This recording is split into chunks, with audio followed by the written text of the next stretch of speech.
his weekly visit. Matt Melzak, voice of hockey here in Toledo for the Walleye Wrap. And Matt, the first thing out of the way, we talked about it last week, the Princess Palooza, I told, was royally impressive. Is that true? It really was. Yes. And of course, we brought in Rick Judson just for the Princess Palooza. And I said that to him yesterday in the broadcast, and he goes, "Are you calling me a princess?" Well. And I said, "You know what?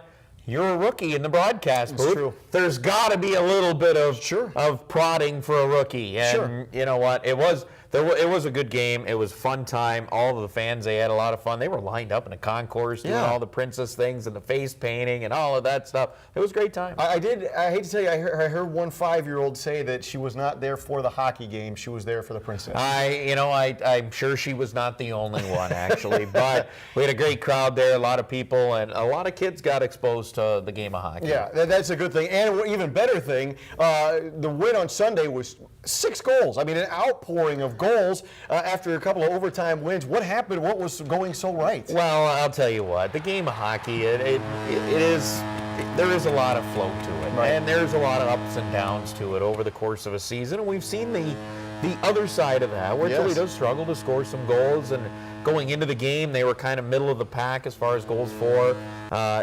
Maybe.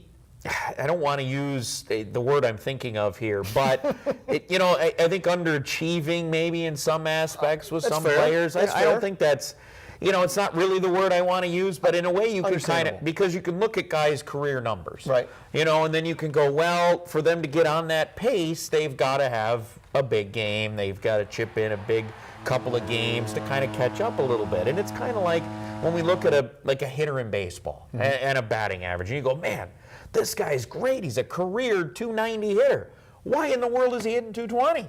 Well, you know what? Sometimes you get into ruts where things just don't go right for you, and and then all of a sudden, boom, he has that stretch, and it gets him back up, because a lot of times those guys that hit those career numbers that are normally 20 goal scorers will find a way to get there. Sure. Now, they may be with some games that go crazy here and there, but they'll find a way to get there. And all of a sudden, it's the same when you're talking about offense for a team, and you look at Toledo and you go, man, they are loaded with a lot of great players. They should be scoring a lot of goals. Well, guess what? Now you put a 6th spot on the board, all of a sudden that number creeps up a little bit, and it looks a little bit more where Toledo probably should be. Well, it works on both ways, though. On the back end, too. I mean, I think I saw the numbers for the month. Matty Mahosky, I mean, Nagel's the all-star, but Mahosky, I think it was 5-0-0-1 with like a 1.16 GAA. I mean, who's the better goalie right now? Well, I mean, you look at January, and you would say in that month, Mahofsky was. Yeah. It's not like Nagel was that far behind him, exactly. because Toledo didn't allow an awful lot of goals in the Right. month. Yes, they did drop some games, but defensively, and I talked to Dan Watson a number of times over the road trip and just the last couple of weeks. He loves where this team is defensively. The coverage in their own zone, the way they're playing in front of their net, these goaltenders, both of them are fantastic, right? Yes. I mean, clearly. Yeah, no question. And, if the offense is going to kick in like we saw on Sunday, all of a sudden this team dynamite again.